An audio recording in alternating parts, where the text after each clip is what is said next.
I will not be using any background music in this video because two of my videos already have copyright claims in them from using music that I thought would be royalty free. So please don't fall asleep. One of the things I find interesting about Cryptomines is that according to Token Sniffer, 98.03% of the liquidity pool is locked, which means they cannot remove liquidity at any time. For instance, Step Hero here can easily redeem all their liquidity tokens or remove significant amounts from the pool because their liquidity pool is not locked. In other words, they can easily do a rug pull and the buyers could get stuck with what they call their hero token with no way of selling it. So to me, if a developer does not intend to mess or do anything with the liquidity pool, then why not lock it, right? Also, going back to the smart contract audit here of Cryptomines Eternal, the ownership of the contract is renounced, which means they do not have the power to mint new tokens or disable selling of the token. And also, the creator wallet contains or does not contain any percentage of the token supply or the liquidity at all. I see one of these three things present in other NFT games. Sometimes only one or two of the three would be present, but not all three. And it is important to have all three present because liquidity lock means nothing at all if the developers can easily mint new tokens and then dump them immediately. Also, a locked liquidity pool can still be drained if, say, 10% of the supply is in one wallet and they dump all at once. I don't see a lot of tokens where the liquidity pool is locked. Devs can mint new tokens and they don't carry any amount of the token supply or liquidity because liquidity locking is not enough. For instance, D-Ball here has 99.74% liquidity locked, but without renouncing the contract ownership, they can get around locked liquidity by easily minting new tokens and then dumping them.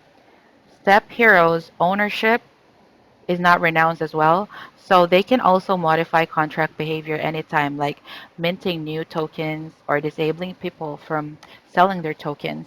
And with plan to earn here, only 67.74% of the liquidity pool is locked, which means over 30% of the liquidity pool can be removed at any time. And what's even worse is the owner and creator contains 14.42% of the liquidity, which is a highly significant amount. They can slowly sell the 14.42% at any time while the token price is high, for example. And unfortunately, as a result of this slow dump, the liquidity pool will be eventually drained significantly, and token holders will end up with plan to earn tokens that have little to no value. That said, I would also invite you to follow Cryptomine's Twitter account, jump into their Discord server, and observe their community in their Telegram channel. They started their Twitter account last month, August 2021, and they only have about 10,000 followers so far, which is very reasonable. You can't compare that with the Twitter accounts of NFT games that emerge out of nowhere in September or in the past couple of days, but would suddenly already have 30K followers, which to me is somewhat of a red flag because if you don't have the ability to grow organic followers, then how can we trust that you are serious about your marketing efforts and that you can effectively market your NFT game and attract actual investors and players? So let me share with you my experience so far with Cryptomines, how I started, and how I'm earning from this game. Cryptomines is a sci-fi NFT game on the Binance Smart Chain. This play-to-earn game and its token launched September 13 or 14, 2021, so it's still very new. The website is cryptomines.app, and you can also find this link in the description box below. Their white paper here incorporates the storyline and explaining the gameplay, so you may not find it too straightforward if you really just want to know where do I go, what do I need to get started, how do I earn. Rewards are in the form of eternal tokens, and to earn eternal tokens, you will need to mine planets every day. Here you will see me mining the fifth planet, which is called Cirrus, just to prove the transaction in MetaMask. And wait for the expedition to finish. So again, you can only mine one planet in 24 hours.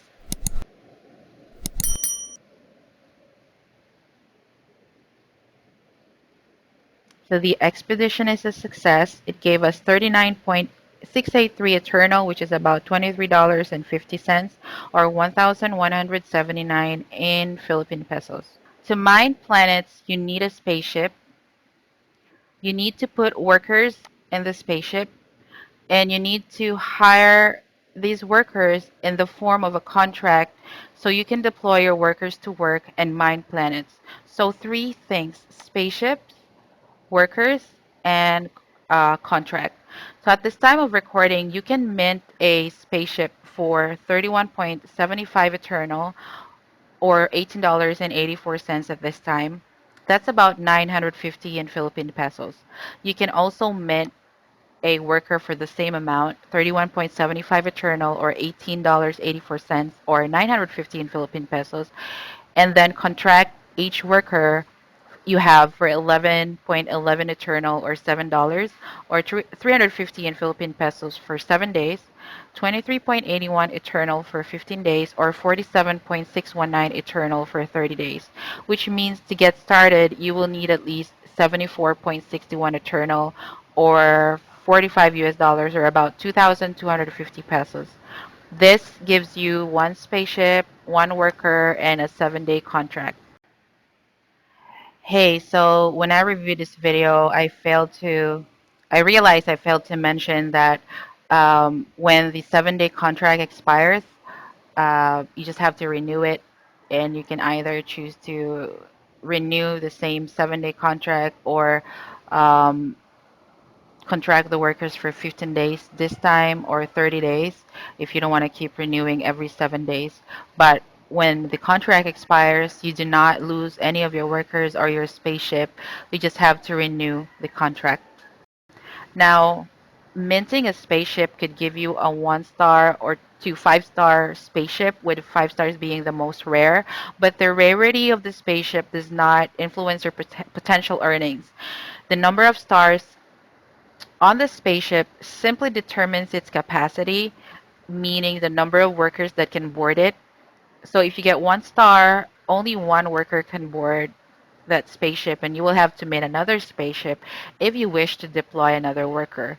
If you get 2 stars, you can choose to mint one or two workers, but the good news is you don't have to mint another spaceship for the second one, at least. So the more rare a spaceship is, the more it saves you money from buying or minting more spaceships should you choose to add more workers. So while the spaceship rarity does not influence the potential earnings, the worker rarity does because of the mining power it holds. Minting a worker will give you random workers with random rarities as well. The more rare or the more stars a worker has, the more mining power it holds. So when you go on an expedition to mine a planet, all of the mining power of your workers will will be combined and taken into account. And the planets made available to you or for you to mine will depend on the combined power or mining power of all your workers. So you can see that a rarity one worker of mine here has only 37 MP or mining power. A rarity 2 worker has 55 MP, and a rarity 3 worker has 112 MP. If you want to understand exactly how mining power affects your earnings, you can refer to the planets section of the white paper under gameplay, where it shows if the combined mining power of your workers is at least 75, it will unlock the first planet for you. Um, Unfortunately, if your combined mining power is less than 75, you won't have any available planets to mine, so you will need to mint another worker and perhaps also another spaceship depending on the capacity of the spaceship that you already have. You can buy and sell Eternal on PancakeSwap or PooCoin.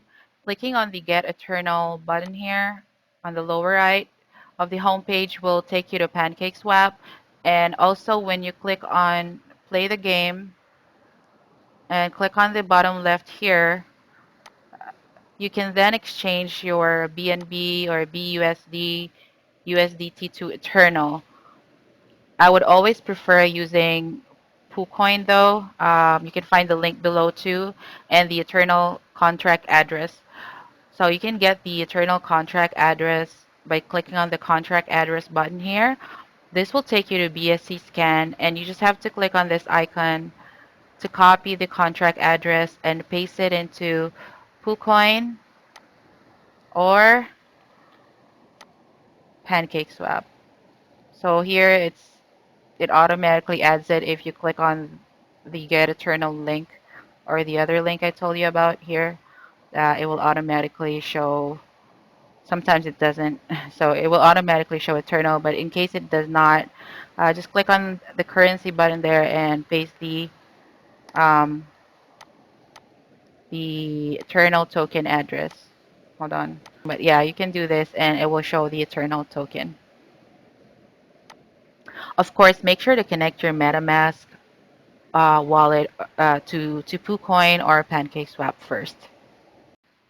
So in this video, you will see that a combined mining power of 109 MP will unlock a planet called Adro that rewards 5 Eternal with a success rate of 88%.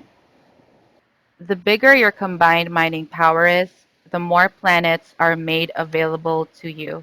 So for instance, if you have a combined mining power of at least 150, then it unlocks the second planet for you. The second planet would have higher rewards but lower success rate compared to planet 1.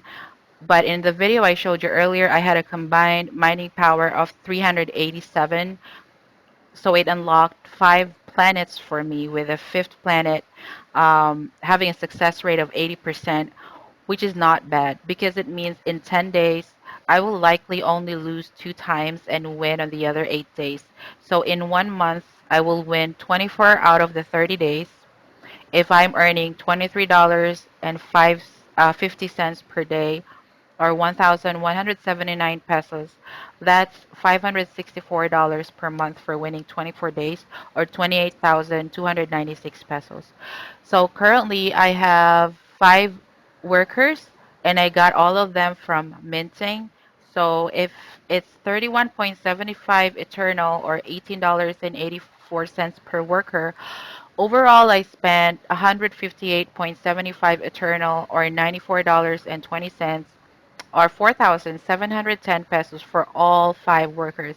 And then I got 4 spaceships instead of 5, because my fourth spaceship here is a 2-star one.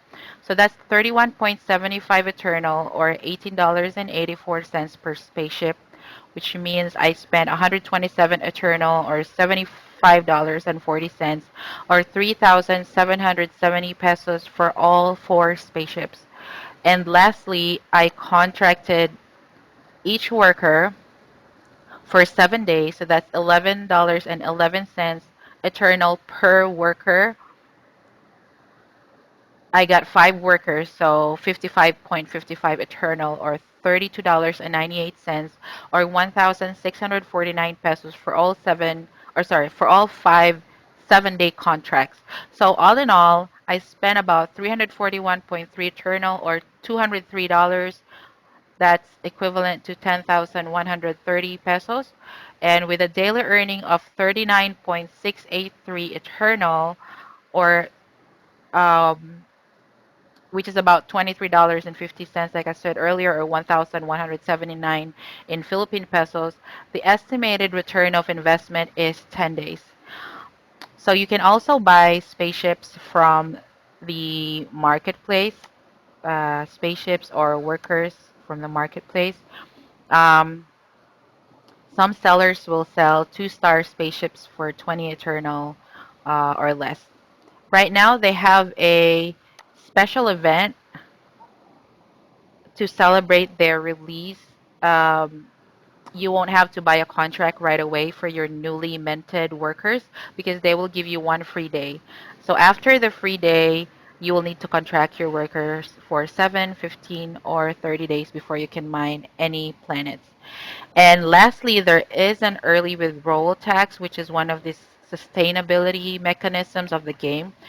If you withdraw on your first day, your earnings will be taxed 30%. The tax is reduced 2% per day, so after the 15th day, you can withdraw your earnings in full. Also, I only have 74.518 Eternal after having played this game for 3 days because I initially started with 2 workers only. And then when I saw the potential of the game, I bought 1 more worker on the second day and then 2 more workers on the third day. So if I were to do this over again, I should have just bought all 5 workers at the onset to get to at least 375 mining power right away. So that's all I can share about crypto mines for now. Comment your questions below and also subscribe to my humble channel and hit the notification bell. Thanks a lot for tuning in and see you in the next video.